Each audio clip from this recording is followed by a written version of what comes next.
പ്രിയപ്പെട്ട കുട്ടികളെ, delta online ക്ലാസ്സിൻ്റെ പുതിയൊരു വീഡിയോയിലേക്ക് സ്വാഗതം. നമ്മളിന്ന് നോക്കാൻ പോകുന്നത് ഫിസിക്സിലെ പ്രഷർ എന്ന ചാപ്റ്ററാണ്. ഇതിൽ സെക്കൻഡ് പാർട്ടാണ് ലിക്വിഡ് പ്രഷർ. ഇവിടെ ഒരു ഫിഗർ കൊടുത്തിട്ടുണ്ട്, figure 3.10. Do only solids exert pressure, can liquid and gases exert pressure. ഇതുവരെ സോളിഡ് പ്രഷറിനെ കുറിച്ചാണ് നമ്മൾ പഠിച്ചുകൊണ്ടിരുന്നത്. ഇനി നമുക്ക് നോക്കാനുള്ളത് ലിക്വിഡ് പ്രഷറാണ്. ലിക്വിഡും പ്രഷർ എക്സേർട്ട് ചെയ്യുന്നുണ്ടോ എന്നാണ്. ഇവിടെ ഒരു ആക്ടിവിറ്റിയാണ്. Tie a polythene cover tightly around your hand as shown in the figure. Dip your hand into a bucket of water. Does the cover stick to your hand? അതായത് ഒരു ബക്കറ്റിൽ വെള്ളം എടുക്കുക.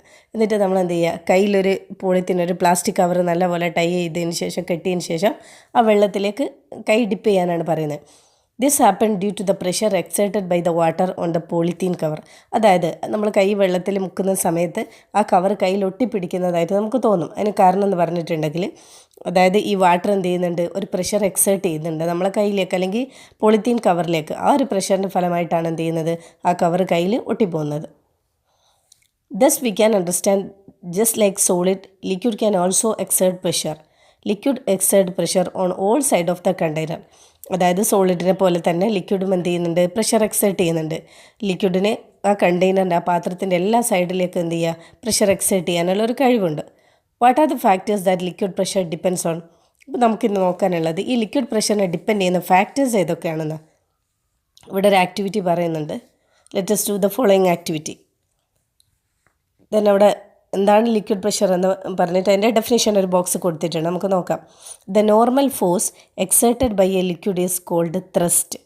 അതായത് നമ്മൾ ഓൾറെഡി സോളിഡിൻ്റെ കേസിൽ ത്രസ്റ്റ് പഠിച്ചിരുന്നു അല്ലേ, നോർമൽ ഫോഴ്സ് എക്സേർട്ടഡ് ബൈ എന്ന് പറഞ്ഞിട്ട് അവിടെ പറയുന്നുണ്ട്. അതേപോലെ തന്നെ ഇത് ലിക്വിഡിൻ്റെ കേസിലാകുമ്പോൾ സെയിം ഡെഫിനേഷൻ തന്നെ ലിക്വിഡിലാണ് വരുന്നതെന്നേ ഉള്ളൂ. The normal force exerted by a liquid is called thrust. ഒരു ലിക്വിഡ് എക്സേർട്ട് ചെയ്യുന്ന നോർമൽ ഫോഴ്സിന് ത്രസ്റ്റ് എന്ന് പറയും. The thrust that a liquid exert per unit area is called liquid pressure. അത് മുഴുവൻ സർഫസിലുമാണ് ആ ഒരു ഫോഴ്സ് എക്സേർട്ട് ചെയ്യുന്നതെങ്കിൽ അതിനെ ത്രസ്റ്റ് എന്നും, ഒരു യൂണിറ്റ് ഏരിയയിലാണ് അനുഭവപ്പെടുന്നതെങ്കിൽ ആ ഒരു ഫോഴ്സിനെ നമ്മൾ പ്രഷർ എന്നുമാണ് പറയുന്നത്. ദെൻ ഇവിടെ പറഞ്ഞിട്ടുള്ള ആക്ടിവിറ്റി, ഒരു ബോട്ടിൽ എടുക്കുക. Make a hole at the bottom of a plastic bottle. അതായത് പ്ലാസ്റ്റിക് ബോട്ടിൽ എടുത്തിട്ട് അതിൻ്റെ താഴെ എന്ത് ചെയ്യുക, ഒരു ഹോൾ ഉണ്ടാക്കുക. Close the hole and fill the bottle with water. ആ ഹോൾ അടിച്ചു വെച്ചുകൊണ്ട് അതിൽ ആ ബോട്ടിൽ വെള്ളം ഒഴിക്കുക. Open the hole and observe the water jetting out. Then നമ്മൾ കൈ എന്ത് ചെയ്യുക, കൈ വിട്ടിട്ടുണ്ടെങ്കിൽ അത് ആ ഒരു ഹോൾ വഴി എന്ത് ചെയ്യും, വെള്ളം പുറത്തേക്ക് വരും. Repeat the experiment using bottles of different shape and sizes. അതായത് ഡിഫറെൻറ്റ് ഷേപ്പും സൈസുള്ള ബോട്ടിൽസ് യൂസ് ചെയ്തിട്ട് ഇതേ എക്സ്പെരിമെൻറ്റ് റിപ്പീറ്റ് ചെയ്യാനാണ് പറയുന്നത്. If the force of water jetting out is greater, wouldn't the pressure also be greater? അപ്പോൾ ഈ താഴ്ന്ന് വരുന്ന വാട്ടറിന്, പുറത്തേക്ക് വരുന്ന വാട്ടറിന് നല്ല ഫോഴ്സ് ഉണ്ടാവും. ഹൈ പ്രഷറിലായിരിക്കും വാട്ടർ ഫ്ലോ ചെയ്യുന്നത്. അങ്ങനെയാണെങ്കിൽ അവിടെ ഉണ്ടാകുന്ന ഈ വാട്ടറിൻ്റെ ഈ ജെറ്റിങ് പുറത്തേക്ക് വരുന്ന വാട്ടറിൻ്റെ ഫോഴ്സ് കൂടുതലാണെങ്കിൽ അവിടെ ഉണ്ടാകുന്ന പ്രഷറും കൂടുതലല്ലേ എന്നാണ് ചോദ്യം. അല്ലേ, തീർച്ചയായിരിക്കും. കാരണം നമുക്കറിയാം അവിടെ ഉണ്ടാകുന്ന ഹൈ സ്പീഡിൽ ഹൈ ഫോഴ്സിലാണ് വാട്ടർ വരുന്നെങ്കിൽ അവിടെ പ്രഷറും കൂടുതലായിരിക്കും. What happen to the water stream when the water level decreases? Then water level കുറയുന്ന സമയത്ത് അത് വാട്ടർ സ്ട്രീമിന് എന്താണ് സംഭവിക്കുക? Then it is decreased. What can be inferred from this? അല്ലേ, ഇതിൽ നിന്ന് എന്ത് മനസ്സിലാക്കാൻ പറ്റും? അതായത് വാട്ടർ ലെവൽ കുറയുന്നതിനനുസരിച്ച് വാട്ടർ സ്ട്രീമിൻ്റെ ആ ഒരു ഫോഴ്സ് കുറയാണ് ചെയ്യുന്നത്. Pressure increases as the depth in a liquid increases. അതായത് ഒരു ലിക്വിഡിൻ്റെ ഡെപ്ത്, ആഴം കൂടുന്നതിനനുസരിച്ച് പ്രഷർ കൂടും. അപ്പോൾ വാട്ടർ ലെവൽ കൂടുകയാണെങ്കിൽ, കൂടുതൽ ഹൈറ്റിൽ വാട്ടർ ഉണ്ടെങ്കിൽ എന്തായിരിക്കും, അവിടെ പ്രഷർ കൂടുതലായിരിക്കും. അപ്പോൾ ലിക്വിഡ് പ്രഷറിനെ ഡിപ്പെൻഡ് ചെയ്യുന്ന ഒരു ഫാക്ടർ എന്ന് പറഞ്ഞിട്ടുണ്ടെങ്കിൽ ഡെപ്താണ് അല്ലെങ്കിൽ height. What are the other factor that liquid pressure depends on? അപ്പോൾ മറ്റെന്തൊക്കെ ഫാക്ടറാണുള്ളത് നോക്കാൻ വേണ്ടി ഇവിടെ അതേപോലെ ഒരു ആക്ടിവിറ്റി കൊടുത്തിട്ടുണ്ട് നെക്സ്റ്റ് പേജിൽ. Attach A syringe on a board as shown in the figure 3.12. അതായത് ഇവിടെ ഒരു ബോർഡ് വെച്ചിട്ടുണ്ട്. ഈ ബോർഡിലുള്ളതുപോലെ എന്ത് ചെയ്യുക, ഒരു സിറിഞ്ച് ഇവിടെ ആ ബോർഡിൽ അറ്റാച്ച് ചെയ്യാനാണ് പറയുന്നത്. Attach one end of the one board set tube to the hub of the syringe. Attach the piston of the syringe to the bottom end of a pen barrel. അതായത് ഈ സിറിഞ്ചിൻ്റെ ഈ bottom portion എന്ത് ചെയ്യുക, ഒരു pen ബാരലിൻ്റെ അറ്റുമായിട്ട് attach ചെയ്യാനാണ് പറഞ്ഞത്. അതായത് നമ്മൾ റിഫിലായിട്ട് കണക്ട് ചെയ്യുക. ഈ സിറിഞ്ചിൻ്റെ ഒരെൻഡ് പറഞ്ഞു ഇത് നമ്മളിവിടെ ബോർഡിൽ ഈ ഫിഗറിലുള്ളതുപോലെ സെറ്റ് ചെയ്യാം. Arrange it so that the pen barrel deflect when the piston moves. അപ്പോൾ ഈ പിസ്റ്റൺ നമ്മൾ മുന്നോട്ടും പുറകോട്ടും മൂവ് ചെയ്യുന്നതിനനുസരിച്ച് എന്ത് ചെയ്യും, ഇതിലേറ്റുള്ള ഒരു തിൻ സ്റ്റിക്ക് ഇറുക്കലോ എന്തെങ്കിലും ഉപയോഗിച്ചിട്ട് എന്ത് ചെയ്യും, ഒരു സ്റ്റിക്ക് ഉണ്ടാക്കുക. ആ സ്റ്റിക്ക് എന്ത് ചെയ്യും, ഡിഫ്ലക്റ്റ് ചെയ്യും, മൂവ് ചെയ്യാൻ തുടങ്ങും. നമ്മൾ പിസ്റ്റൺ മൂവ് ചെയ്യുന്നതിനനുസരിച്ച് ഈ സ്റ്റിക്കിൽ എന്തുണ്ടാവും, ആ ഡിഫ്ലക്ഷൻ ഉണ്ടാവും. ആ ഡിഫ്ലക്ഷന് നമ്മളൊരു പോയിൻ്ററായിട്ടാണ് ഇത് യൂസ് ചെയ്യുന്നത്. അതാണ് നമ്മൾ ജസ്റ്റ് ചെക്ക് ചെയ്യാൻ പോകുന്നത്. Attach the other end of the 1 volt set to the plastic bottle. അതായത് ഇതിൻ്റെ ഈ ഒരു സിറിഞ്ചുമായിട്ട് ബന്ധപ്പെട്ടിട്ട് ഈ 1 volt മറ്റേ എൻഡ് എന്ത് ചെയ്യുക, ഒരു ബോട്ടിൽ, ഒരു പ്ലാസ്റ്റിക് ബോട്ടിലായിട്ട് അറ്റാച്ച് ചെയ്യുക. Fill the plastic bottle with water and place it at a higher level than the syringe. എന്നിട്ട് ഈ പ്ലാസ്റ്റിക് ബോട്ടിൽ സിറിഞ്ചിനേക്കാളും ഹൈറ്റിലാണ് വെക്കുന്നത്, കൂടുതൽ ഉയരത്തിൽ വെക്കുക. Rise the bottle. ഈ ബോട്ടിൽ നമ്മൾ വീണ്ടും ഉയർത്തി കൊടുക്കുകയാണെങ്കിൽ the force applied by the piston will change according to the pressure of the water. അതായത് ഹൈറ്റ് കൂടുന്നതിനനുസരിച്ച് എന്ത് ചെയ്യും, വാട്ടറിൻ്റെ പ്രഷർ കൂടും. സോ അതുമായിട്ട് ബന്ധപ്പെട്ട് എന്ത് ചെയ്യുക, ഈ സിറിഞ്ചിൽ വ്യത്യാസം വരും, സിറിഞ്ചിൽ പ്രഷർ ഇൻക്രീസ് ചെയ്യും. അപ്പോൾ വാട്ടർ ലെവലിൻ്റെ ഹൈറ്റ് കൂടുന്നതിനനുസരിച്ച് എന്ത് ചെയ്യുക, അവിടെ വാട്ടർ എക്സെർട്ട് ചെയ്യുന്ന പ്രഷർ കൂടും. അപ്പോൾ സിറിഞ്ചിൽ എന്ത് ചെയ്യും, ഒരു ഫോഴ്സ് അപ്ലൈ ചെയ്യാൻ്റെ ഫലമായിട്ട് എന്ത് ചെയ്യും, ഈ സ്റ്റിക്ക് ഡിഫ്ലക്റ്റ് ചെയ്യുന്നതാണ് നമുക്ക് ഈ ഒരു എക്സ്പെരിമെൻ്റ് എന്ന് മനസ്സിലാവുന്നത്. Now you can see the thin stick deflecting according to the force exerted in the piston. അപ്പോൾ പിസ്റ്റണിൽ എത്രത്തോളം ഫോഴ്സ് എക്സേർട്ട് ചെയ്യുന്നോ അതിനനുസരിച്ച് എന്ത് ചെയ്യും, ആ സ്റ്റിക്കിലുള്ള ഡിഫ്ലക്ഷൻ നമുക്ക് കാണാൻ പറ്റും. Raise the bottle further. വീണ്ടും ഈ ബോട്ടിൽ റേസ് ചെയ്യുകയാണെങ്കിൽ what do you observe, what is a reason? അപ്പോൾ ആ പോയിൻ്റർ ഡിഫ്ലക്റ്റഡ് മോർ. നേരത്തെ ഉള്ളതിനേക്കാളും കൂടുതൽ എന്ത് ചെയ്യും, ആ പോയിൻ്റർ ഡിഫ്ലക്റ്റ് ചെയ്യും. അതിന് റീസൺ എന്ന് പറഞ്ഞാൽ then here the liquid pressure increases. Repeat the experiment using salt solution instead of water. അപ്പോൾ ഇവിടെ വാട്ടറിന് പകരമായിട്ട് സാൾട്ട് സൊല്യൂഷനാണ് യൂസ് ചെയ്യുന്നതെങ്കിൽ ആ ഡിഫ്ലക്ഷൻ എന്തായിരിക്കും, ദി സ്റ്റിക്ക് ഡിഫ്ലക്റ്റ് മോർ. അതായത് നേരത്തെ ഉള്ളതിനേക്കാളും പ്യുവർ വാട്ടർ യൂസ് ചെയ്തതിനേക്കാളും കൂടുതൽ എന്ത് ചെയ്യും, ഡിഫ്ലക്റ്റ് ചെയ്യും. ദെൻ അവിടെ നമുക്കൊരു വ്യത്യാസം മനസ്സിലാക്കാൻ പറ്റുന്നത്, ഫസ്റ്റ് നമ്മൾ യൂസ് ചെയ്തത് പ്യുവർ വാട്ടറാണ്. ദെൻ സലൈൻ വാട്ടർ അല്ലെങ്കിൽ ഉപ്പുവെള്ളമാണ് യൂസ് ചെയ്തത്, സാൾട്ട് വാട്ടറാണ് യൂസ് ചെയ്തത്. Water and saline water have different densities. അതായത് വാട്ടറിനും സലൈൻ വാട്ടറിനും എന്താ ഡെൻസിറ്റി വ്യത്യാസമാണ്. Density of saline water is higher than that of water. അതായത് ഈ സലൈൻ വാട്ടറിൻ്റെ ഉപ്പുവെള്ളത്തിൻ്റെ ഡെൻസിറ്റി എന്ന് പറഞ്ഞാൽ പ്യുവർ വാട്ടറിനേക്കാളും കൂടുതലാണ്. That is why the piston moves more causing greater deflection of thin stick. അപ്പോൾ എന്ത് സംഭവിക്കും, ഡെൻസിറ്റി കൂടുന്നതിനനുസരിച്ച് എന്ത് ചെയ്യും, പ്രഷർ കൂടും. സോ പ്രഷർ കൂടിയിട്ടുണ്ടെങ്കിൽ എന്ത് ചെയ്യും, ആ സ്റ്റിക്കിലുള്ള ഡിഫ്ലക്ഷൻ കൂടുതലായിരിക്കും.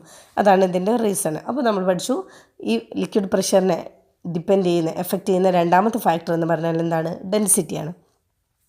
The density of a liquid influences its pressure. അതായത് ഒരു ലിക്വിഡിൻ്റെ ഡെൻസിറ്റി അതിൻ്റെ പ്രഷറിനെ ഇൻഫ്ലുവൻസ് ചെയ്യുന്നുണ്ട്. If the density of a liquid increases the pressure also increases. ഒരു ലിക്വിഡിൻ്റെ ഡെൻസിറ്റി ഇൻക്രീസ് ചെയ്യുകയാണെങ്കിൽ അതിൻ്റെ പ്രഷർ എന്ത് ചെയ്യും, ഇൻക്രീസ് ചെയ്യും. അപ്പോൾ നമ്മൾ രണ്ട് ഫാക്ടർ പഠിച്ചു. Then list the factors affecting liquid pressure based on the experiment we have done. അല്ലേ, നമ്മൾ ചെയ്ത രണ്ട് എക്സ്പെരിമെൻറ്റിൽ നിന്നും ഈ ലിക്വിഡ് പ്രഷറിനെ ഡിപ്പെൻഡ് ചെയ്യുന്ന ഫാക്ടേഴ്സ് ഏതൊക്കെയാണെന്ന് ചോദിച്ചിട്ടുണ്ടെങ്കിൽ, ഒന്ന് height of the liquid column, then density of the liquid. The instrument used to measure liquid pressure is called a manometer. Liquid pressure measure ചെയ്യാനുള്ള ഇൻസ്ട്രുമെൻറ്റിൻ്റെ പേരാണ് മാനോമീറ്റർ. ഇവിടെ ഒരു മാനോമീറ്റർ എന്ന് പറഞ്ഞ ഹെഡിങ് കൊടുത്തിട്ടുണ്ട്, അവിടെ ഒരു ഫിഗറുണ്ട്. അതായത് നമുക്കൊരു സിമ്പിളായിട്ട് ഒരു മാനോമീറ്റർ ഉണ്ടാക്കാൻ വേണ്ടിയിട്ടാണ് പറയുന്നത്. Fix a plastic tube on a board in a U shape. അതായത് ഒരു യു ഷേപ്പിലൊരു ബോർഡിന് മേലെ എന്ത് ചെയ്യുക, ഒരു പ്ലാസ്റ്റിക് ട്യൂബ് ഫിക്സ് ചെയ്യും. Fill it with water. അതിലെന്ത് ചെയ്യുക, വാട്ടർ ഫില്ല് ചെയ്യുക. Connect a funnel to one end of the tube as shown in the figure. ഈ ചിത്രത്തിൽ കാണുന്ന പോലെ എന്ത് ചെയ്യാം, അതിൻ്റെ ഒരറ്റത്ത് ഒരു ഫണൽ കണക്ട് ചെയ്യാം.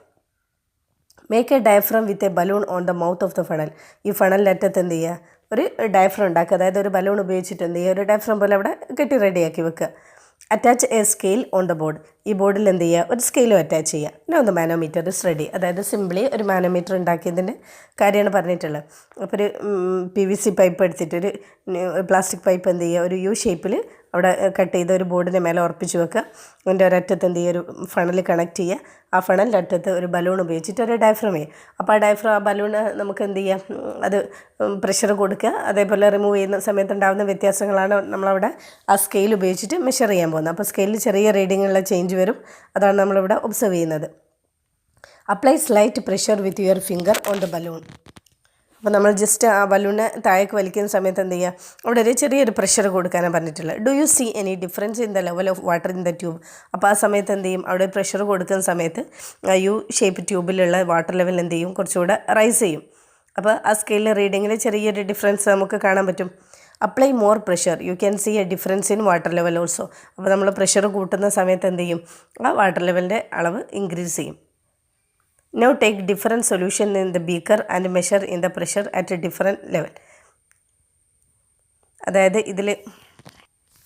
അതായത് ഒരു ബീക്കറിൽ വാട്ടർ, സലൈൻ വാട്ടർ, അതേപോലെ കെറോസിൻ, ഓരോ ടൈമിൽ ഓരോ സബ്സ്റ്റൻസ് യൂസ് ചെയ്യുന്ന സമയത്ത് നമ്മൾ എന്ത് ചെയ്യുക, ഈ ഫണലിൽ ഒന്ന് സർഫസിൽ വെക്കുക.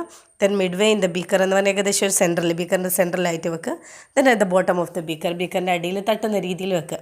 ഈ 3 സമയത്തും എന്തൊക്കെ ഡിഫറൻസ് ആണ് അവിടെ ഉണ്ടാവുന്നത് എന്നാണ് നമുക്ക് നോക്കാനുള്ളത്. ആ ടേബിൾ നമുക്കൊന്ന് ഫില്ല് ചെയ്ത് നോക്കാം. ഫസ്റ്റ് നമ്മൾ എടുക്കുന്നത്, ബീക്കറിൽ എടുക്കുന്നത് വാട്ടറാണ്. ആ വാട്ടർ എടുക്കുന്ന സമയത്ത് ഓൺ ദ സർഫസ് എന്ന് പറഞ്ഞിട്ടുണ്ടെങ്കിൽ പൊസിഷൻ ഓഫ് ദ ഫണൽ, സർഫസിൽ വെക്കുന്ന സമയത്ത് എന്തായിരിക്കും, difference in the water level in the YouTube അല്ലെങ്കിൽ പ്രഷർ. അപ്പോൾ വാട്ടർ ലെവലിലുള്ള ഡിഫറൻസ് എന്ന് പറഞ്ഞിട്ടുണ്ടെങ്കിൽ അവിടെ ലീസ്റ്റ് ആയിരിക്കും, ഏറ്റവും കുറവായിരിക്കും. ദെൻ നമ്മൾ എന്ത് ചെയ്യുക, ആ funnel midway in the beaker, ബീക്കറിൻ്റെ മിഡ് വേയിൽ സെൻട്രൽ വെക്കുന്ന സമയത്ത് ഏകദേശം ഒരു മോഡറേറ്റ് ആയിരിക്കും അവിടെ ഉണ്ടാകുന്ന പ്രഷർ എന്ന് പറഞ്ഞാൽ. Then at the bottom of the beaker, beaker ഏറ്റവും താഴെ, ബീക്കറിൻ്റെ താഴെ ഏറ്റവും ബോട്ടത്തിൽ നമ്മൾ എന്ത് ചെയ്യുക, ആ ഫണൽ ഡിപ്പ് ചെയ്ത് വെക്കുന്ന സമയത്ത് അവിടെ ഉണ്ടാകുന്ന പ്രഷർ എന്ന് പറഞ്ഞിട്ടുണ്ടെങ്കിൽ മാക്സിമം ആയിരിക്കും. ദെൻ നമ്മൾ ആ ബീക്കറിൽ വാട്ടറിന് പകരം സലൈൻ വാട്ടർ യൂസ് ചെയ്യുന്ന സമയത്തും ഓൺ ദി സർഫസിൽ എന്തായിരിക്കും, അതായത് സലൈൻ വാട്ടർ ആകുന്ന സമയത്ത് ഡെൻസിറ്റി കൂടുതലായിരിക്കും, പ്യുവർ വാട്ടറിനെ അപേക്ഷിച്ച് ഡെൻസിറ്റി കൂടുതലായിരിക്കും. അപ്പോൾ ഓരോ സബ്സ്റ്റൻസും വെക്കുന്ന സമയത്ത് എന്തായിരിക്കും, ആ സർഫസിൽ വെക്കുന്ന സമയത്ത് ലീസ്റ്റ് ആയിരിക്കും, മിഡിൽ വെക്കുന്ന സമയത്ത് മോഡറേറ്റ് ആയിരിക്കും, ദെൻ ബോട്ടത്തിലാണ് നമ്മൾ വെക്കുന്നതെങ്കിൽ മാക്സിമം ആയിരിക്കും. ദെൻ കെറോസിനിൽ വെക്കുന്ന സമയത്തും അതേപോലെ തന്നെ, സർഫസിലാണെങ്കിൽ ലീസ്റ്റ് ആയിരിക്കും, മിഡ് വേയിൽ മോഡറേറ്റ് ആയിരിക്കും, then at the bottom maximum ആയിരിക്കും. ദെൻ ഈ ടേബിൾ അനലൈസ് ചെയ്ത് അതുമായിട്ട് ബന്ധപ്പെട്ടിട്ടുള്ളൊരു ക്വസ്റ്റ്യനാണ്, in which position is the pressure highest. അതായത് ആ ഫണൽ ഏത് പൊസിഷനിൽ വെക്കുന്ന സമയത്താണ് ഏറ്റവും പ്രഷർ കൂടുതൽ എന്ന് പറഞ്ഞിട്ടുണ്ടെങ്കിൽ ബോട്ടത്തിൽ വെക്കുന്ന സമയത്തായിരിക്കും. Which liquid exert the highest pressure. ഇതിൽ ഏത് ലിക്വിഡിനാണ് ഏറ്റവും കൂടുതൽ പ്രഷർ എക്സേർട്ട് ചെയ്യുന്നത്, സലൈൻ വാട്ടറിനായിരിക്കും. കാരണം the density of saline water is higher than water and kerosene. Let us try another activity. Fill a deep vessel with water. Dip a straw into the water and blow gently. അതായത് ഒരു പാത്രത്തിൽ എന്ത് ചെയ്യുക, വെള്ളം എടുക്കുക, ആ വെള്ളത്തിലേക്ക് ഒരു സ്ട്രോ വെച്ചിട്ട് എന്ത് ചെയ്യുക, ഡീപ്പായിട്ട് നമ്മൾ എന്ത് ചെയ്യുക, ബ്ലോ ചെയ്യാനാണ് പറയുന്നത്, അതിലേക്ക് ഊതാൻ. അപ്പോൾ എന്ത് സംഭവിക്കും, അവിടെ ബബിൾസ് ഫോം ചെയ്യും. ബബിൾസിൻ്റെ ഫിഗറിൽ നോക്കിയിട്ടുണ്ടെങ്കിൽ ബബിൾസിൻ്റെ സൈസിൽ എന്തെങ്കിലും ഡിഫറൻസ് കാണുന്നുണ്ടോ നിങ്ങൾ? What happen to their size when they reach the surface. അതായത് ബോട്ടം ലെവലിൽ അത് ബബിൾസിൻ്റെ വലിപ്പം വളരെ കുറവായിരിക്കും, സർഫസിലേക്ക് വരുന്നതിനനുസരിച്ച് എന്ത് ചെയ്യുക, ബബിൾസിൻ്റെ വലിപ്പം കൂടി വരുന്നുണ്ട്. Then the size of the bubbles increases. Explain their change in size. അല്ലേ, എന്തുകൊണ്ടാണ് സൈസ് ചേഞ്ച് ചെയ്യുന്നത് എന്ന് പറഞ്ഞിട്ട് ആ റീസൺ, ഇതൊക്കെ എക്സാമിന് ക്വസ്റ്റ്യൻ ആയിട്ട് വരുന്ന ഒരു ഏരിയ ആണ് കേട്ടോ ഈ ഒരു പോർഷനൊക്കെ. Then water pressure is high at the bottom. അല്ലെ, നമുക്കറിയാം ഹൈറ്റ് കൂടുന്നതിനനുസരിച്ച് എന്ത് ചെയ്യും, ആ ഏറ്റവും ബോട്ടത്തിൽ വരുന്ന സമയത്ത് വാട്ടർ പ്രഷർ കൂടുതലായിരിക്കും. സോ ഈ ഒരു പ്രഷർ എന്ത് ചെയ്യുന്നുണ്ട്, ഈ ബബിൾസിനെ കംപ്രസ് ചെയ്യുന്നത് കൊണ്ടാണ് the size decreases. And this water pressure compresses the bubbles and the size of the water bubble decreases. Explain why dams are built with a wider base. Can you think of more situation in daily life where liquid pressure is experienced? അതായത് നമ്മൾ building ഉണ്ടാക്കുന്ന സമയത്ത്, അതേപോലെ ഡാംസൊക്കെ ഉണ്ടാക്കുന്ന സമയത്ത് എന്ത് ചെയ്യും, ഈ ബേസ് ലെവൽ അത്രയും നല്ല കട്ടിയിൽ അല്ലെങ്കിൽ നല്ല രീതിയിലായിരിക്കും എന്ത് ചെയ്യുക, വൈഡറായിട്ടായിരിക്കും ഉണ്ടാക്കിയിട്ടുള്ളത്. കാരണം എന്താ, അവിടെ ആ വൈഡർ ആകുന്ന സമയത്ത് എന്ത് ചെയ്യും, അടിയിലേക്ക് ഇത്രയും പ്രഷർ താങ്ങാനുള്ളതല്ലേ. അപ്പോൾ ഡെപ്ത് ഹൈറ്റ് കൂടുന്നതിനനുസരിച്ച് എന്ത് ചെയ്യും, ആ പ്രഷർ കൂടുതലായിരിക്കും. അപ്പോൾ ആ ബിൽഡിങ് വീണ് പോകാനുള്ള സാധ്യത ഉണ്ട്. ഡാമിൻ്റെ കേസിലാണെങ്കിൽ ഡാം പൊട്ടി പോകാനുള്ള ചാൻസ് ഉണ്ട്. അപ്പോൾ വൈഡറായിട്ട് ഉണ്ടാക്കുന്നതിന് വേണ്ടിയിട്ടാണ്. അപ്പോൾ നമ്മൾ ഇന്ന് നോക്കിയത് ലിക്വിഡ് പ്രഷറാണ്. ഇനി നമുക്ക് ചെറിയൊരു ടോപ്പിക്ക് ഗ്യാസ് പ്രഷറും കൂടാണ് നോക്കാനുള്ളത്. നമ്മൾ കഴിഞ്ഞ ക്ലാസ്സിൽ സോളിഡ് പ്രഷർ പഠിച്ചു, ദെൻ ലിക്വിഡ് പ്രഷർ ഇന്ന് ഡിസ്കസ് ചെയ്തു. അപ്പോൾ നിങ്ങൾക്ക് എൻ്റെ ക്ലാസ് ഇഷ്ടമാവുന്നുണ്ടെങ്കിൽ തീർച്ചയായിട്ടും നിങ്ങളുടെ ഫ്രണ്ട്സിനൊക്കെ ഷെയർ ചെയ്ത് കൊടുക്കുക, ചാനൽ സബ്സ്ക്രൈബ് ചെയ്യുക. Okay, thank you.